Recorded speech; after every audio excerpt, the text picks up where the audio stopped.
I'm Julie Moose. I'm Executive Director of the National Press Club Journalism Institute. Welcome to this program, which is being produced in partnership with the National Press Club Communicators team. We're really happy that you're here.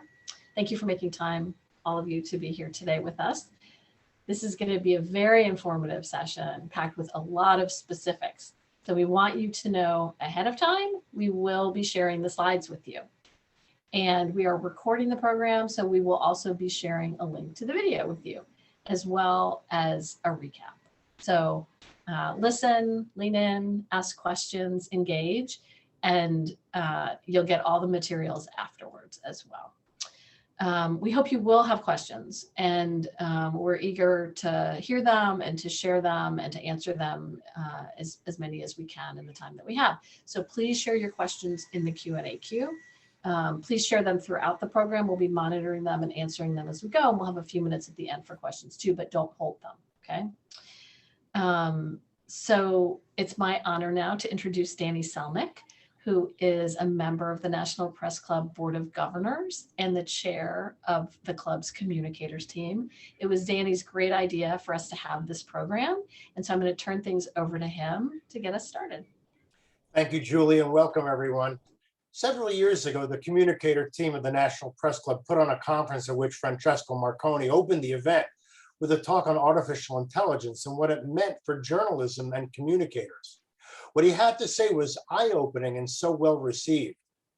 Fast forward to today, because so much has changed in terms of technology and the use of AI, we asked Francesco to return to the National Press Club, albeit virtually, to update us on this very important subject that no doubt will be of great interest to all of us. Well, just a little bit about our speaker. A computational journalist, Francesco helped lead the development of artificial intelligence for the Associated Press and the Wall Street Journal. Since then, he went on to co-found an informational company, Applied XL. And I'd also like to mention that last year, Francesco wrote a book titled Newsmakers, Artificial Intelligence, and the Future of Journalism, published by Columbia University. And it's now my great pleasure to turn it over to Francesco. All right, thank you, Danny, and thank you everyone for joining today. You know, we had many different people registering for the event, from big newsrooms to small local newspapers, PR firms, government agencies. And I think the reason why there's so much interest in this topic of AI in journalism is because as knowledge workers, we are all becoming information officers. And the reality is that AI and data will become a crucial tool in our functions as we go forward. So today, my goal is to essentially share a pretty comprehensive overview of what's happening in the space and how you can leverage these tools and these technologies in your functions, either as a journalist, as a communicator, as an information officer.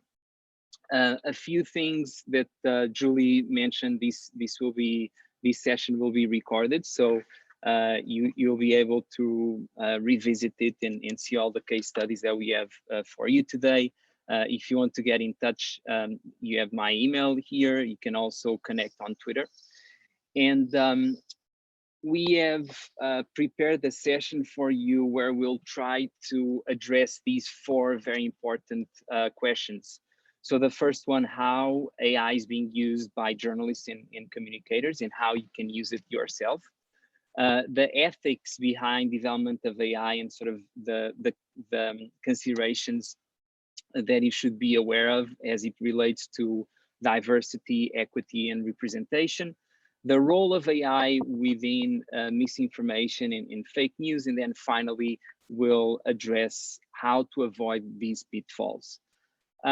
So what we want to do today is, in a way, assess your perception of AI. And I believe you'll see popping up on your screen a very brief poll. So if you have a few seconds, please answer the question. We'll be asking this question again at the end to see if your feelings towards AI and news have changed after you learn more about it. But basically, we want to know your current perception of the field. Great. So it seems that a lot of people have answered the question.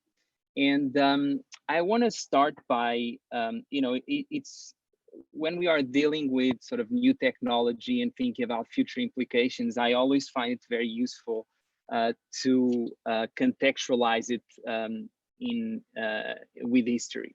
And so if we think about it, newspapers in the practice of journalism was developed or was originally developed at a time where there was information scarcity. So information was not widely available.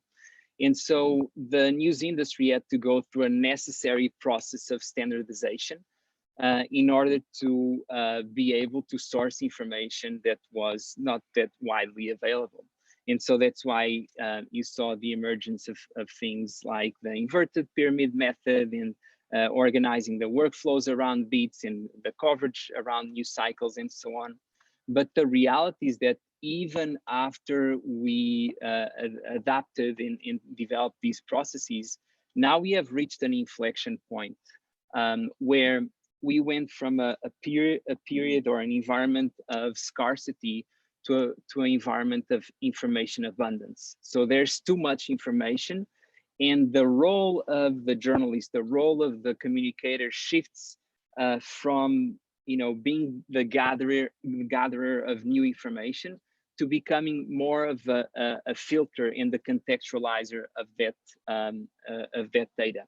And so in that regard, if you think about it, with the explosion of data from the web, from sensors, from mobile devices, from satellites, from all of these different places, it's humanly impossible to conduct these processes in a very manual fashion. So it would take a lot of human resources to go through, let's say, government documents or satellite imagery that is collected. And so in this regard, AI tools become sort of a partner in the process of information filtering and contextualization. So one of the solutions that the news industry has found, and this is sort of a nascent field that I'm personally very focused on, is the notion of editorial algorithms. And so you could consider essentially two approaches. One is the purely technical approach that companies like Google or Amazon employ, which is basically the technology is king and everything is based on sort of what those systems are creating. But that approach that is purely technological has its pitfalls, and we'll talk about these, including biases and errors within the algorithms. So the solution is to infuse these algorithms, these automated systems, with editorial principles.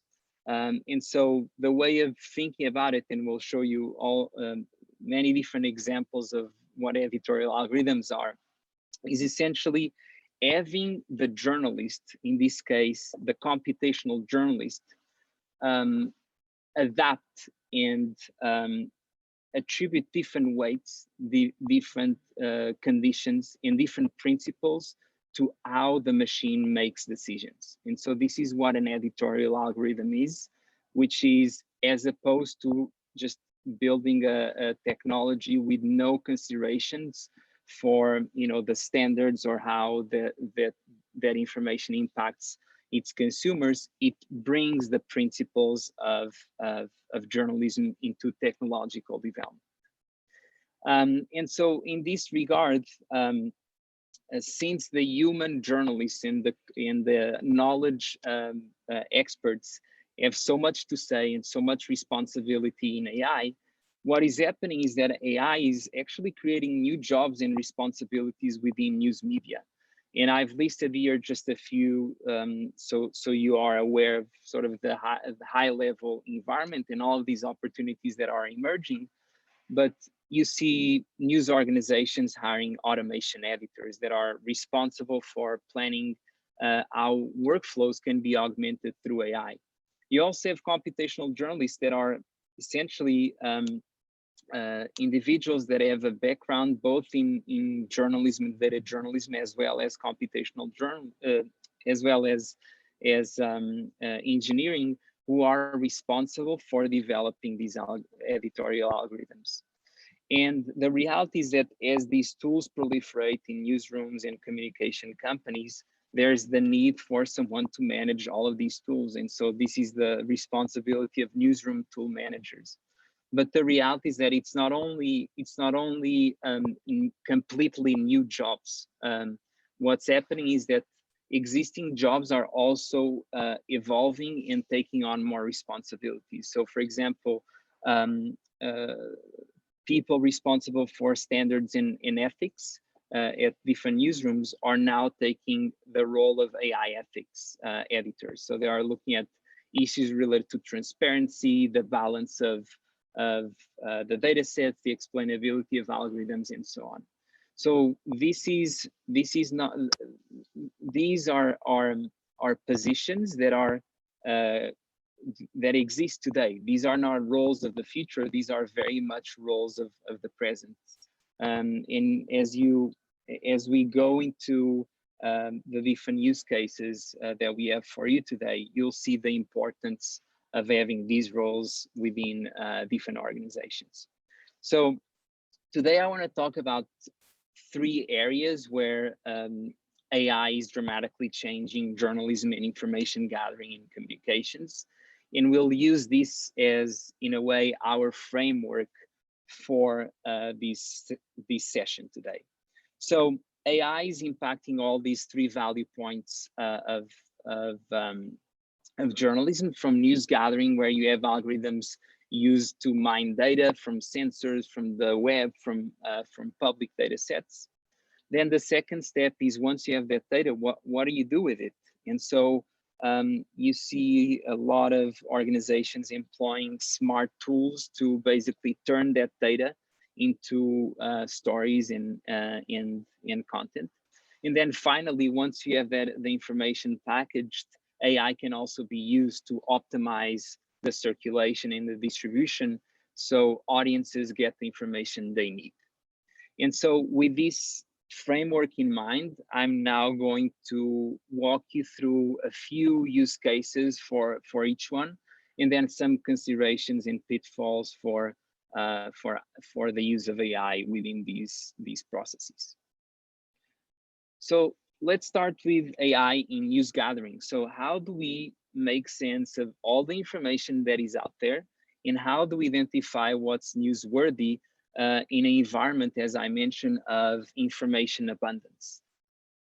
And I'll start with one example here, and just as a preface for this presentation today, what I try to do is show you a practical example, and then at the bottom, in some instances, you'll see some of the tools that you can use that are similar to what I'm describing. Some of them, the tools that I'm presenting are all tools that I've personally tested. There are many other tools out there. I just include the ones that I've tested. Some, are paid tools, others are open source that don't require payment, but I wanted to include this as a resource that you can test and experiment by yourself.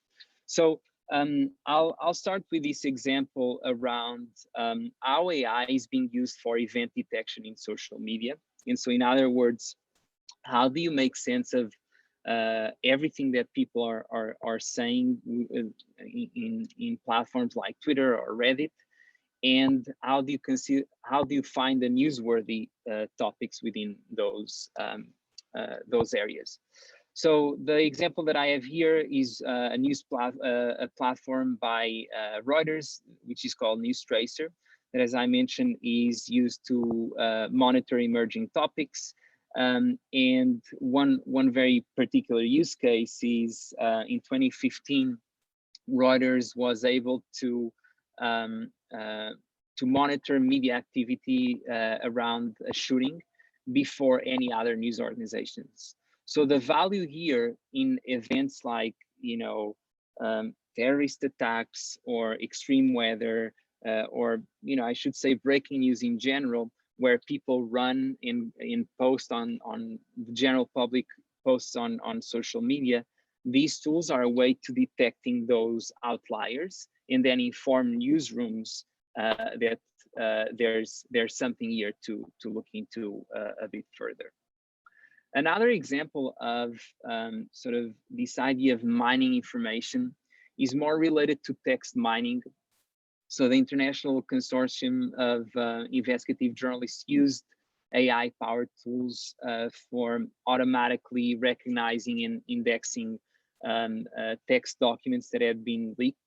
And so this particular field of AI is called natural language processing. So it's the ability to analyze and find relationships between entities. So entities are, you know, people, places that are mentioned, dates, organizations, and so on. And so in this case, once, you know, in the scenario where you have 13 million documents and you need to make, you know, you need to do an initial review or initial filtering, these technologies become highly valuable for the journalists. And one thing to note here is that in this case, the AI is doing sort of the initial review, and then obviously the journalist is the one who is making the decisions. So this is a tool for exploration and a tool in a way to filter and organize the initial research. I've included here a text mining tool that is open source that you can start testing and just see how these capabilities can be used in your own work. Another example that and this is a bit of an outlier, but I wanted to, you know, show you both things that are recurringly being used, like social media monitoring through AI and text mining. I also wanted to show you some things that are more of experiments in the considerations there.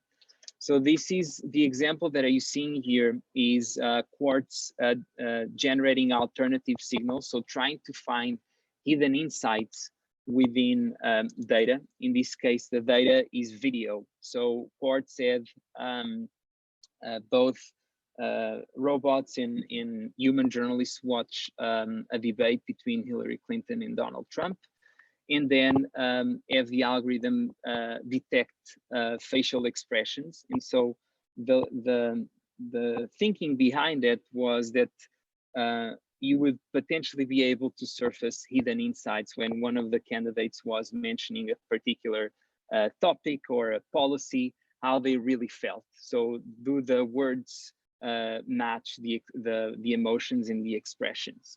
And so although this is being used in other areas, such as, you know, a lot of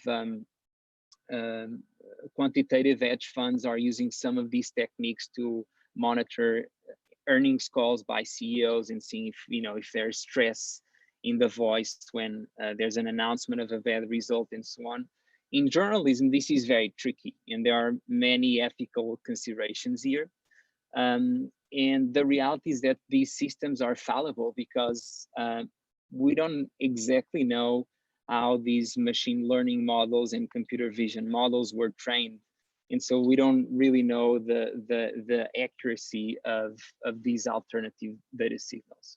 And the reason why I included this example here is that is to surface one vital role of modern journalism and communication experts, which is that algorithms should be audited. And when I talk about auditing, I'm not necessarily talking about a technical audit, although that's also very important. I'm talking about the idea of the same way that we ask questions from a source, we should be asking the same questions to the data sources and to the algorithms that are employed in the newsmaking process. So things like understanding where the data is coming from, how the algorithm was developed, what are the transparency principles that those systems follow, and are there points for human override? And what this means is that, let's say, if the machine is automating a task, if there are very specific ways in which the human can intervene and either stop something from being published or manually validating. And many other things, such as, you know, the explainability of the models. Why is the AI showing you a certain result over another? What are the standards that we have in terms of detecting errors, and what do we do about it? And also topics about fairness, which we'll talk about in just a second, in terms of instances where the machines produce racist or even sexist results. So all of these questions are questions that journalists can ask either from the technology providers they work with, or from the colleagues in the newsroom that they work with. And so the important thing here is not necessarily saying every journalist or every communicator needs to become a technologist, but they need to know what questions to ask. So as you recall, you know, I showed you that initial framework of how AI is changing news gathering, the first step. And now I want to talk about news production. So once you have the data, once you've collected these signals, then what do you do with it? How can AI be used to augment the process of generating information? And so I'll start here with a foundational example. And although, you know, the Associated Press was an early adopter in this technology, the first AI experiments by the AP were in 2013, so 8 years ago. I always like to show this example because this is one of the foundational examples of augmented journalism in AI. And I'm talking about news automation specifically. So the ability to turn structured data, so think about, you know, sports results or economic data or election results, into narratives that sound like a human as written them. And so in one thing to highlight here is the impact that that this type of approach had at the Associated Press and many other organizations that are starting to use these techniques, including local newspapers, which is not only you can increase the volume of content because there's more demand for diversified information. The error rate actually goes down for these types of stories because usually the errors that humans do are basically on the numbers, and so these systems are really good for information companies or communication companies who need scale or need sort of to localize content. So let's say even if you are a local newspaper and you want to cover local high school sports and you have, I don't know, 20 high schools in your region, it would be humanly impossible for, you know, 1 or 2 reporters to write all of those stories. I've included a few text automation tools here that are widely used by the information in news industry. And I'll tell you a little bit more about how these systems work, but I want to highlight something that I think it's important to mention, particularly for those of you who are in public relations and communications, is that some PR firms are starting to adopt this idea of rather than having press releases, having data releases, because they know that this data can then be processed and analyzed by newsrooms and then be you know, produced at scale. So this is an example of how you know, the innovation within news and journalism is also influencing, PR and marketing and so on. I want to take a moment just to walk you through at very high level how the automation really works, and also stress the fact that it requires humans in the loop. So it's not just letting the machine run loose. What happens in reality is that there's usually an automation editor who oversees the entire process. And the entire process can be broken down into these four steps. So the first step is that the data journalists identify and vet data sources. So, either sports data and or economic data or elections and so on. And that data needs to be in very special formats for these specific examples that I was just discussing, where the data needs to be structured. So in simple words, needs to be in rows and columns. And then what happens is that the automation editor writes what we call templates. So they have to think about every single variation of the story and write templates for this story. And so in effect, what this looks like is actually almost like a decision tree. And in fact, this is called branch writing. So you have to think about, okay, so you have this result. What's the next paragraph? Whether the financial results of a company were positive versus negative, and so on. And so all of those considerations that it's in a way very different than the traditional pyramid, inverted pyramid writing process, where you actually have to think about all of the different variations. So it's a very it's a computational approach of thinking about storytelling. And then finally, the final step is to publish these stories. One thing to note here is that at least from my experience at both the Associated Press and the Wall Street Journal, these stories get vetted and audited with the same rigor and attention as a regular story. And what happens is that often these systems are tested for 3, 4, 5 months before they're actually published. But once they go through those processes, the error rate, as I mentioned before, is very, very low, and there's really high accuracy.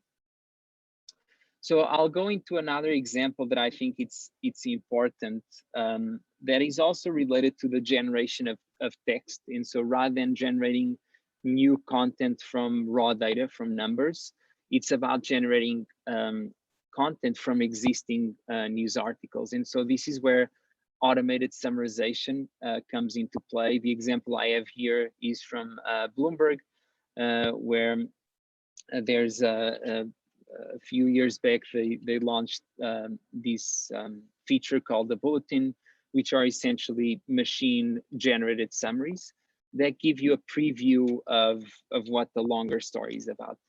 This approach is being used for optimizing sort of the information for platforms like mobile, or generating summaries for social media, and it's a in some cases there's higher engagement and in a way click-through rates if you provide the summary and then if the reader is interested to go much deeper. This example that I'm showing you here is being used for, as I mentioned, the second step of production, but in some cases summarization is also being used by in the news gathering process to summarize a lot of documents or reports and just give reporters in a certain beat a briefing of what's going on. And I've also included a few tools for you to look into. And one thing that you'll see throughout this presentation is that I'm talking about, I highlight some of the opportunities with AI, but it's equally important to discuss the challenges and the threats. So the same way that AI is able to generate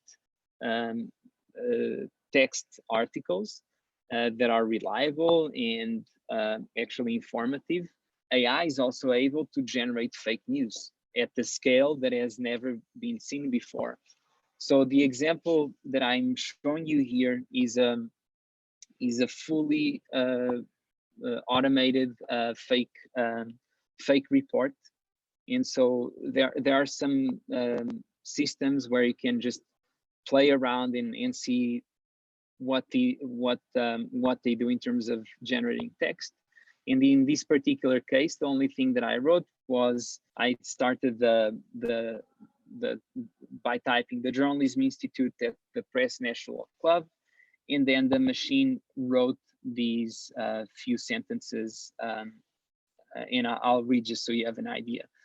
The Journalism Institute at the Press National Club in the United States has recently published a report of the dramatic failures of the liberal media as a means of getting the message out. The report, which is part of a research project focused on the use of the media by liberal-leaning Americans, points to the recent efforts of organizations to shift political and social views.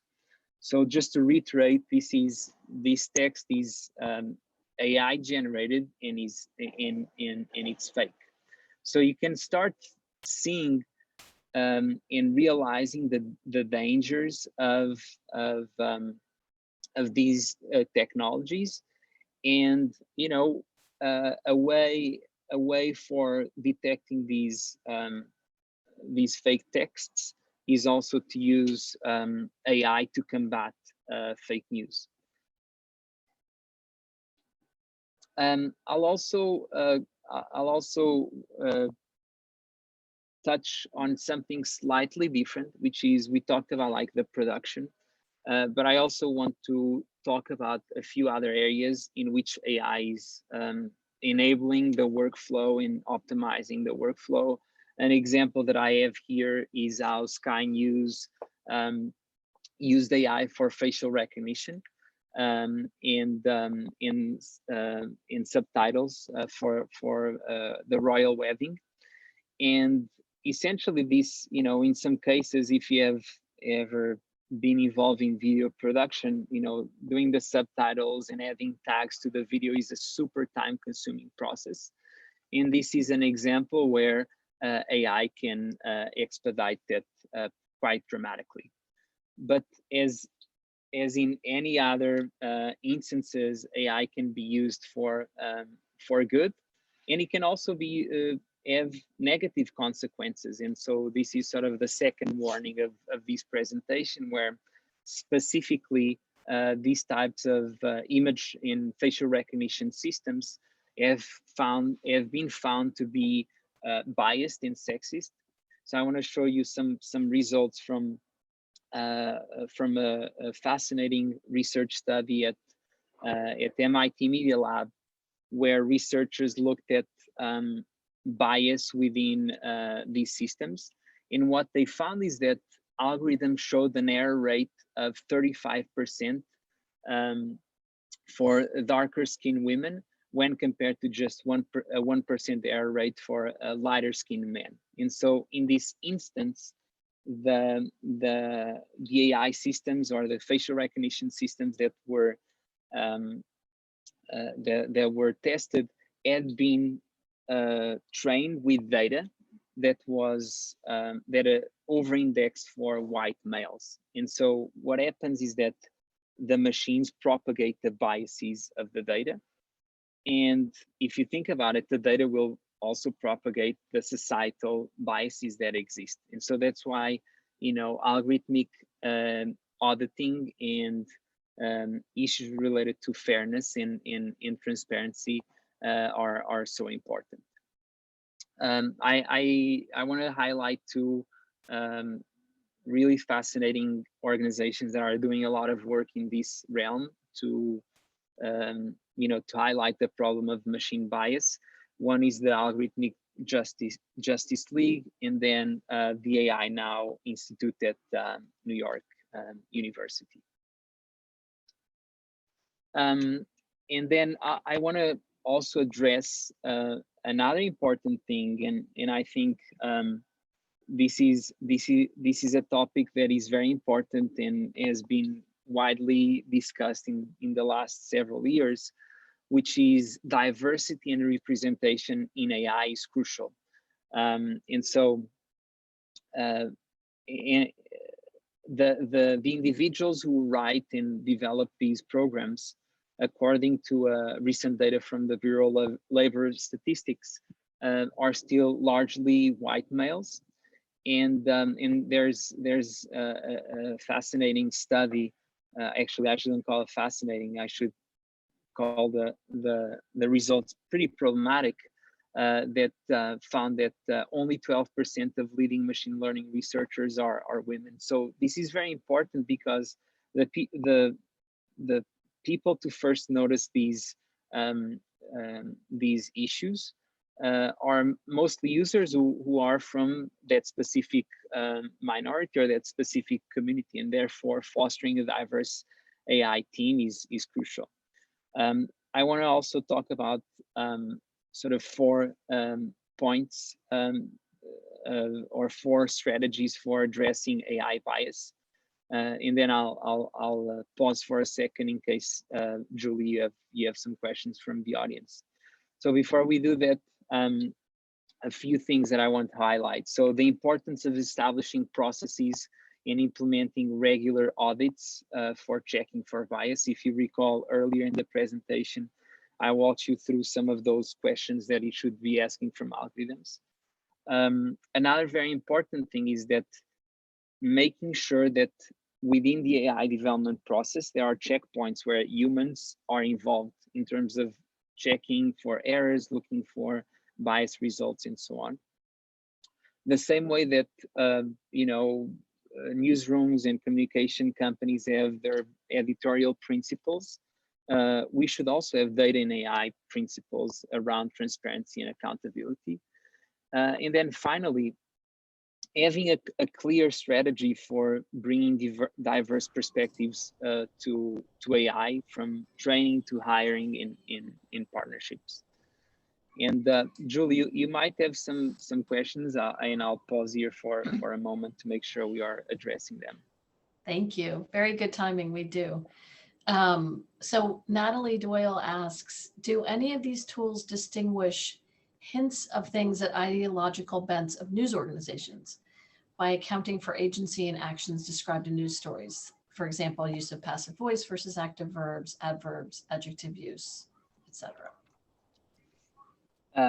Yes, the answer is yes, and actually that's a great question, because we have some examples and some tools to show you that that touch on that particular point. Just generally speaking, that's actually a pretty active area of research in the field of natural language processing. So understanding like the structure of the text and how text is written, and sort of looking at things like paraphrasing. So the example that I usually give is, if you have a headline that says the Democratic Party introduces a new bill versus the Democratic Party pushes a new bill, that difference in 2 words, introduces versus pushes, has a completely different connotation. And so there are systems, and there's a lot of research looking at the use of language by different news organizations with the goal of identifying media bias. And I'll show you some examples in just a moment. Before I do that, I want to also touch on some more futuristic uses of AI that, although futuristic, are being presently used. The example you see here is how the BBC is using synthetic video and image recognition and computer vision to basically have a voiceover person control the movements of facial movements in the voice of a newscaster. And so the reason why the BBC has tested these approaches is not to create fake news. It's quite the opposite. It's to be able to create the broadcast in different languages, where the original broadcast is in English and the news anchor only speaks English. And then they have essentially this person controlling as I mentioned, the voice and the mouth movement, so they can speak other languages. And so this is about accessibility and personalizing the content to particular regions. And so this example here is done by a company called Synthesia. They're also doing, companies like Synthesia are doing a lot of work also in marketing and communications. So for example, shooting a commercial once and then voicing it in different languages to reach more people. And there's also other tools such as Wibbits that are slightly different than this, but they are used for video automation. So you can show a script, and then tools like these have access to libraries of video, and they can auto edit those segments. A very similar example, and even more futuristic than these from the BBC, is what the Chinese news agency is doing, the Xinhua news agency, where they introduced fully digital news anchors, both in terms of the voice and actually the characters. These individuals that I are seeing here do not exist. These are AI generated. And so what this allows audiences to do is to choose their dialect, the dialect that they want to hear the broadcast in. They can change the backgrounds, they can change the news anchor. And again, the idea here is to personalize information and to create a deeper relationship between the audiences. And so since this is fully AI generated, you can already start thinking about how this can be used for good and to reach more people, but it can also be used for bad. And so this is where deep fakes come into play. Deep fakes are videos, images, text, or audio files generated or altered through the use of AI with the intention to deceive audiences into thinking they are real. And so the example that I'm showing you here is in a way similar to what I was showing you with the BBC, where there was a source actor controlling the movements of someone else. And so in this case, you have a source actor controlling the facial movements of footage of President Bush. And so what happens is that you can basically have someone say or do something that they actually then do. And so this is not only for video. I think one of the most problematic areas is with voice, where particularly for public figures and CEOs and politicians, where there's a lot of audio out there from speeches and so on. There are systems that can be used to modulate the voice and then replicate it. And in fact, there's a growing number of sort of cybercrime where an employee of a company receives a call from their CEO to transfer an amount of money to a bank account, and then that call happens not to be, it's not the CEO, it's actually a deep fake. And so this is a real problem, and this is where cybersecurity merges with sort of the problem of deep fakes. I've included some examples of companies who are using machine learning and automated techniques to fight deep fakes.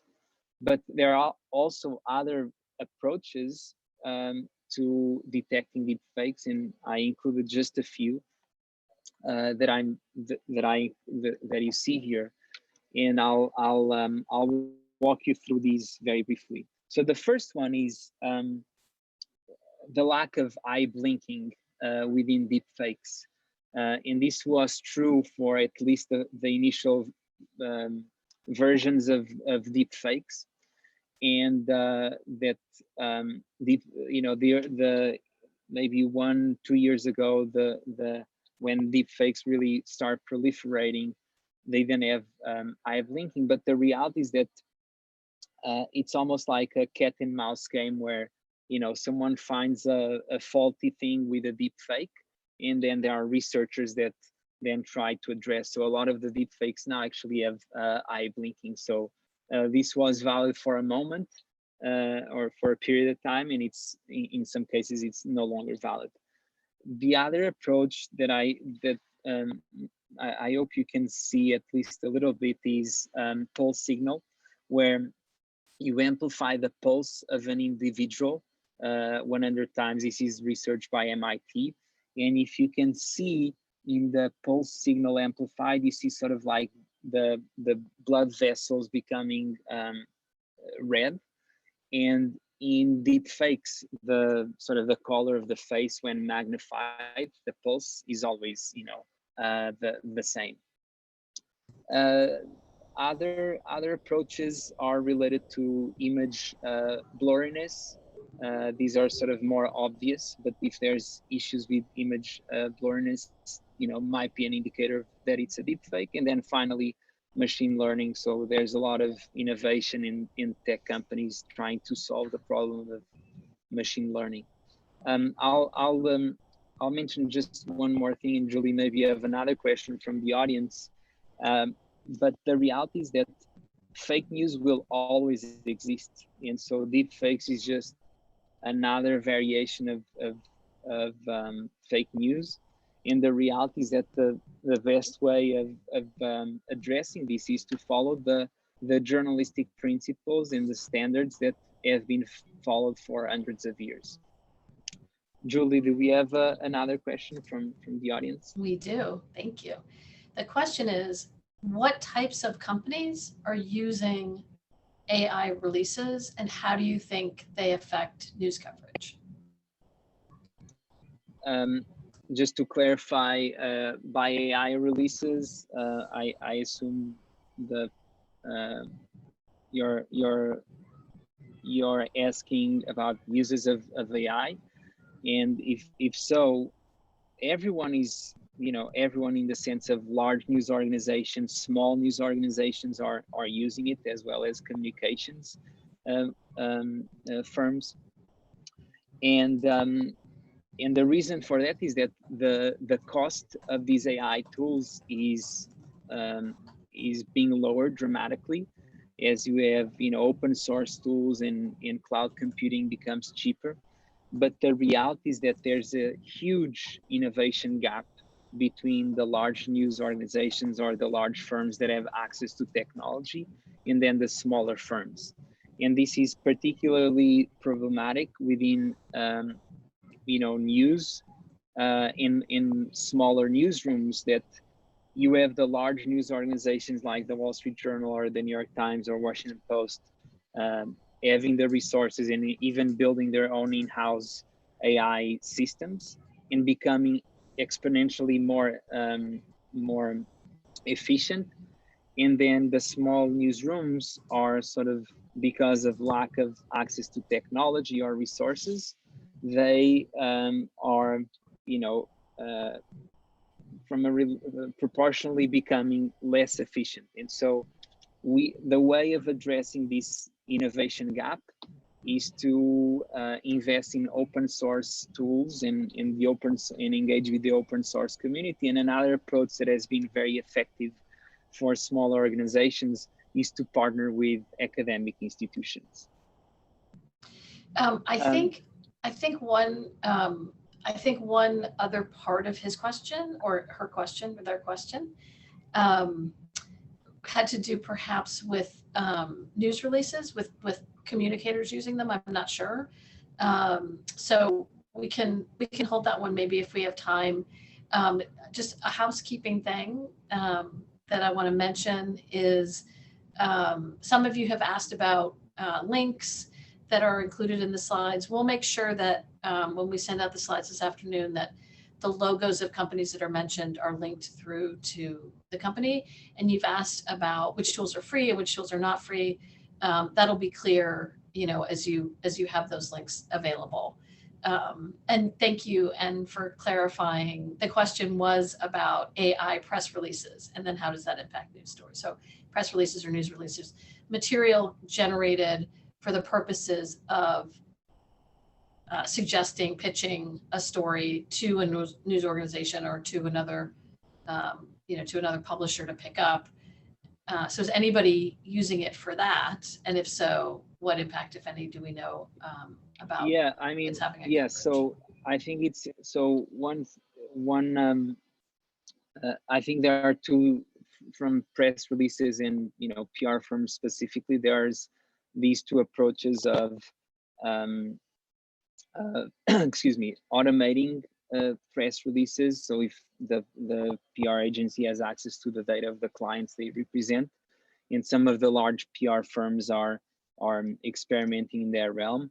The other approach is actually using sort of segmentation in profiling to understand what particular journalists are interested in specific topics based on the content that they share online, and therefore optimize the pitch. There's a tool that I didn't include here, but we'll include once you receive the materials, which is Crystal Knows. So crystal as in crystal ball. That essentially, if you can put the social media handle of someone, and then the system reads sort of how that person writes and traces a sort of a language profile, and then based on that, it suggests the best way to craft an email. So someone who is, a journalist who is informal or more relaxed, the system might recommend starting the email or the pitch by saying, hey, so and so, we are working on this and we have a story idea for you.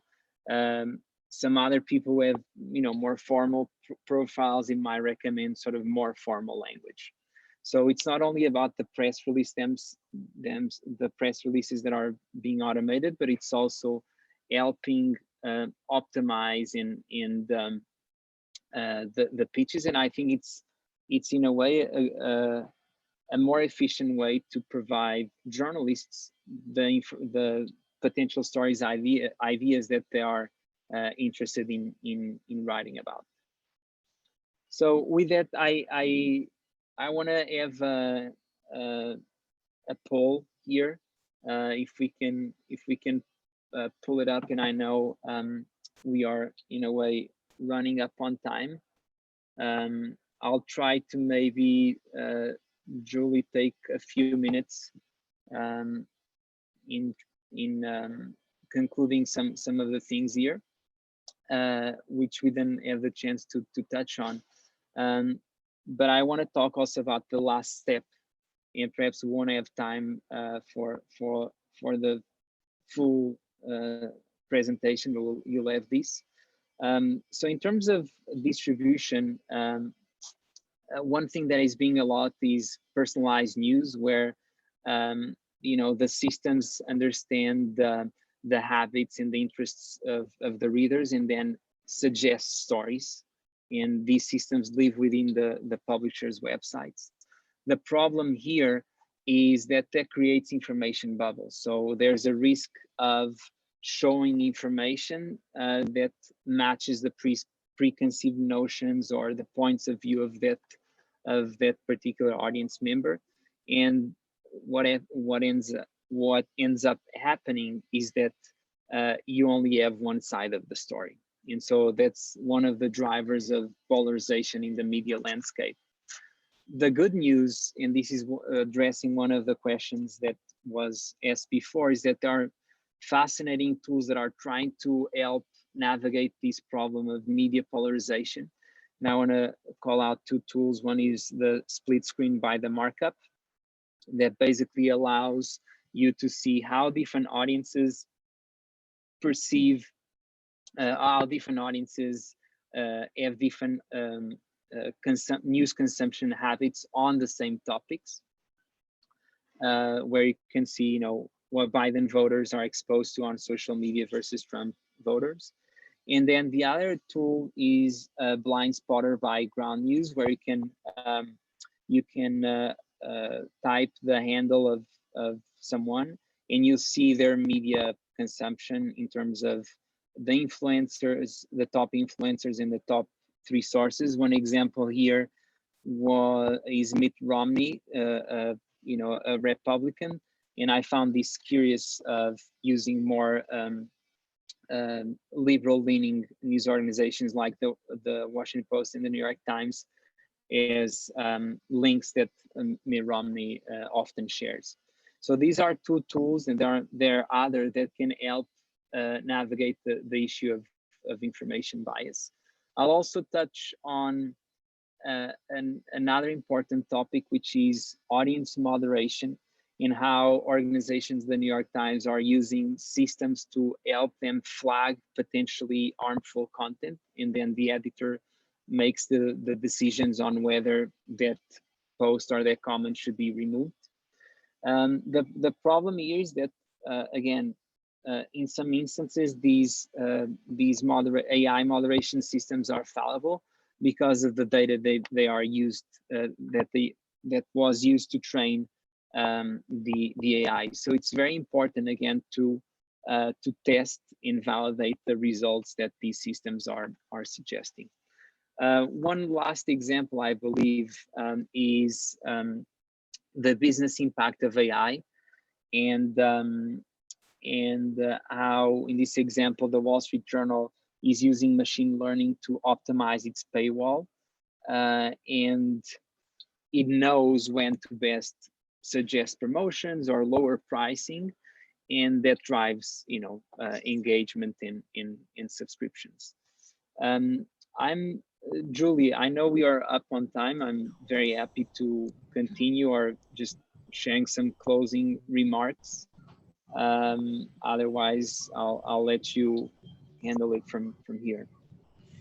Thank you. And I think Danny was going to come back for a moment to thank you as well and to close us out.